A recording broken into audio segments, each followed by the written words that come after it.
chapitre au Canada, page 17 de 62. Canmore. Ce n'était définitivement pas ma première fois dans cette ville albertaine. À maintes reprises, j'ai poussé de là. D'où la photo en noir et blanc de moi, au tout du milieu du livre, se voulant être un avertissement général, assis enrobé de mon sac de couchage, fumant une cigarette roulée très croche. Toute croche. En fait, quand la cigarette est toute croche. Cette photo fut prise à 5h35 au début de juillet 2005 par ma nièce Véronique, référence chapitre Police et camionneurs. Nous étions en route pour faire la cueillette de cerises à Naramata, vallée de Okanagan, Colombie-Britannique.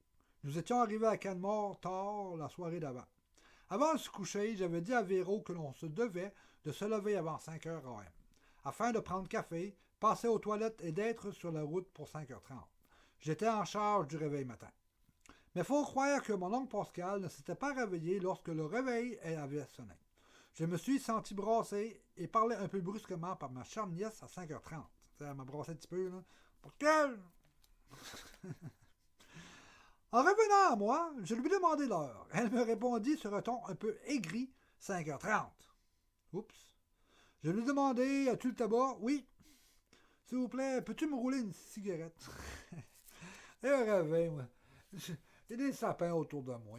J'entends trafic. Ah, you sais que je suis. S'il vous plaît, peux-tu me rouler une cigarette? Ce qu'elle fit avec un peu de misère. Bien sûr, elle ne put résister d'immortaliser ma posture si nonchalante. C'est là qu'après la photo. Revenons à notre soirée du vendredi 14 novembre 2014 à Canmore. Je suis allé à l'hôtel Canmore boire du café et passer une partie de la soirée. En sortant de l'hôtel, il y avait un groupe d'une vingtaine d'individus, hommes et femmes, qui essayaient d'embarquer tous à l'arrière d'une camionnette pour prendre une photo. Disons qu'ils étaient loin d'être sobres. Alors je joignis volontiers le groupe avec ma pancarte Canmore. La photo fut prise par Harold Reimer, mais je ne l'ai pas à l'instant, j'ai pas photo. Fait que la gang en arrière de la camionnette, mon chum, pris la photo, débarqué de là, les filles, ils ont porté nos bords. Ensuite, je partis à la recherche soit d'un McDo ou d'un Tim pour y passer la nuit, y boire du café. Tout en me promenant dans les rues de Canmore, j'entrai au Drake Pub Inn pour m'informer où je pourrais trouver ce McDo ou Tim. Je fus accueilli à la réception de l'hôtel par Juanita. Après quelques minutes de parlotte avec elle, Juanita m'offrit un billet de 5$, que j'essayai de refuser, mais en vain. Elle me convainquit de le prendre en me souhaitant un bon voyage et m'indiqua aussi où était le McDo et le Tim. Je passai le restant de la nuit à boire du café au Tim. Au matin, me rapprochant de l'autoroute, la faim se faisant sentir, j'allai au AEW. Je n'avais pas assez d'argent pour le deal du déjeuner, c'est un deal de moins cher, hein? Mais le gérant me le servit quand même pour 5$. Il m'a dit 5$. Je dis 5$. Lui, il a sorti 5$. Je l'ai sorti de la cachette. Mucho gracias, Juanita. La journée du 15 novembre commence bien. Il est 9h30. On a déjeuné. C'est le temps d'attaquer la route. Le plan d'attaque se rend à Calgary et y passer quelques jours. Visiter mes amis de la famille Krause Pepper ou Pepper Krause. En plus, passer par le bureau de mon avocat criminel et aussi passer par le bureau d'un de mes chums du Seismic. On verra. Une fois rendu à l'autoroute, ce ne fut pas long avant qu'une Honda Accord 1994 s'arrêta. Steve et Alana, référence 44, tous les deux de Brisbane, Australie, et travaillant à Canmore, s'en allaient à Calgary pour essayer de changer leur voiture pour une un peu plus neuve. Ils avaient une adresse d'un vendeur de voitures usagées, entrée dans leur GPS, qu'ils suivaient religieusement. C'était la première fois qu'ils conduisaient à Calgary. Une fois que le GPS nous annonça que nous étions rendus à destination, c'est d'un coup, hey, vous êtes arrivés, eh bien, il n'y avait plus de vendeurs de voitures d'occasion. Il n'est pas là. Un peu frustré, ils me demandèrent où je voulais être déposé. Je leur dis à la station Chinook du C-Train, du Calgary Train, donc c'est comme le métro Calgary, mais il est hors terre, là, un genre métro hors terre. Pas besoin de GPS pour s'y rendre parce qu'ayant demeuré à Calgary, je resté là un bout de temps, qu'ayant demeuré à Calgary pendant plusieurs années et y avoir été un livreur de pizza entre novembre 1997 et mai 1999, je leur ai indiqué le chemin tout simplement. J'ai dit tu passes par là, tu verras là, ça va le marquer sud, tu verras là. À peu près 3-4 rues avant d'arriver à la station Chinook, Un garage de voitures usagées fit son apparition. C'est vu, on dit, maintenant que c'est des chars à vendre. Ils s'arrêtèrent là, regardèrent une voiture ou deux, allèrent parler à quelqu'un à l'intérieur. Ils en ressortirent, ils doivent y revenir plus tard, alors ils me déposèrent pas loin de la station du C-Train. Calgary, 11h du matin, à l'attaque. C'est vraiment, on dit, là, tabarnak, Asti. 9h30, Asti, j'étais en dehors de Canmore, puis à 11h, mon chum, là, je suis à Calgary, les affaires sont faites, je suis prêt à partir. Je ne me souviens pas exactement comment j'ai réussi à embarquer à bord du C-Train. Je crois que j'avais toujours sur moi un billet de la dernière année. Anyway, je me rendis chez mes amis au nord-est de Calgary. Tout le monde était absent. J'ai déposé mon grand sac à dos à l'extérieur et je me rendis à la bibliothèque la plus proche. C'est incroyable le nombre de courriels que l'on reçoit et qu'ils sont d'aucune utilité. Mais il y en a toujours de 3 ou 4 qui sont importants. Je profitais un peu de mon temps à la bibliothèque pour travailler sur la structure de la grille des rides pour le chapitre au Canada. Vers 16 heures, j'appelais chez mes amis. Il y a quelqu'un à la maison, donc en route pour les retrouvailles. C'est toujours avec un immense plaisir que j'ai de revoir tout ce beau monde, référence chapitre accueil. En arrivant, je suis accueilli à bras ouverts. On me montre ma chambre, douche, lessive, etc. Quel souper! Tout d'abord, chez cette famille, on dirait que tous ses membres sont issus d'une école culinaire pour chef. Cela est probablement dû à l'expérience qu'avait acquise Doug, le conjoint de Sherry, père de Gary, Emma et Brianne, lorsqu'il travaillait dans la cuisine du restaurant Top's Pizza and Steakhouse de son adolescence jusqu'à la mi-vingtaine.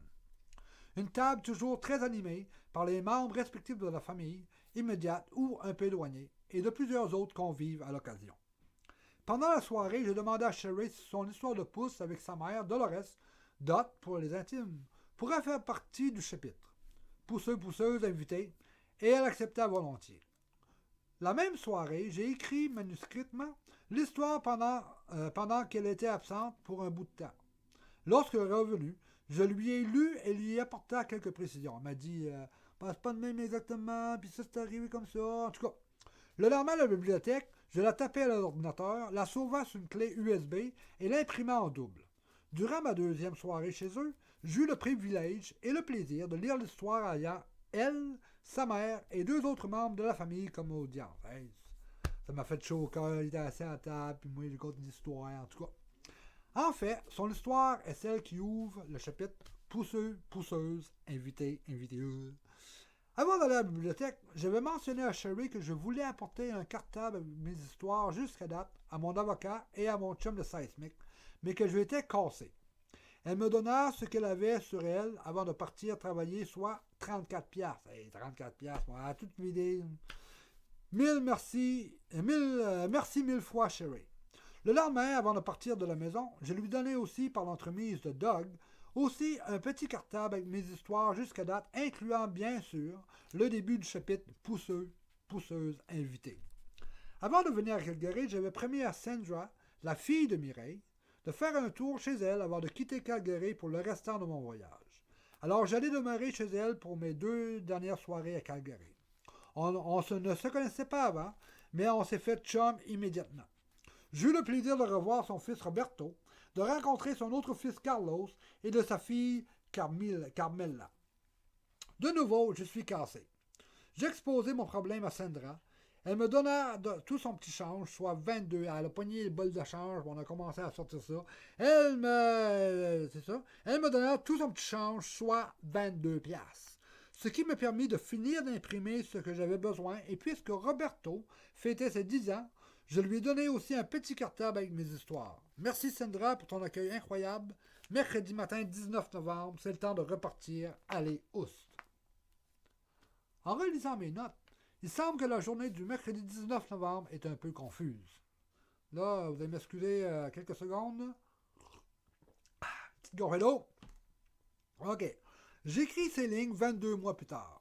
Alors, il y a des bouts que je n'ai pas écrits dans mes notes et que ma mémoire semble ne pas se souvenir exactement. Je ne suis qu'humain, après tout. Je ne me rappelle pas de tout. Mais voici ce qui en ressort. J'ai déposé un cartable au bureau de mon chum dans le Seismic juste avant la fermeture de l'édifice. Après, je me suis rendu à un Burger King au coin de la 52e rue Nord-Ouest et Memorial. D'après ce même carnet de notes, il était 21h30 lorsque j'écrivais dans le carnet. Donc, c'est marqué 21h30, 52e rue Nord, Memorial, Burger King. C'est ça qui est marqué. La prochaine entrée chronologique, faite avec une autre couleur de stylo, fut au Tim Hortons, coin de la 52e rue Nord-Est et 16e avenue. Donc, encore, c'est Nord-Est de Tim Hortons, mais j'ai changé de Burger King à Tim Hortons. Peut-être bien ça en face. Là. Ces notes indiquent 22h20. Je suis reparti à la marche. Faut croire, puisque je me suis retrouvé à un McDo sur le coin de la 68e rue Nord-Est et l'autoroute numéro 1. Donc, c'est l'autre rue. J'y suis arrivé à 11h PM et en suis reparti à 10h10 AM le lendemain 20 novembre. Donc, j'ai passé toute la nuit là. T'sais. Mes écrits ne disent pas si j'y ai dormi ou juste bu du café, mais ils mentionnent que j'ai en banque.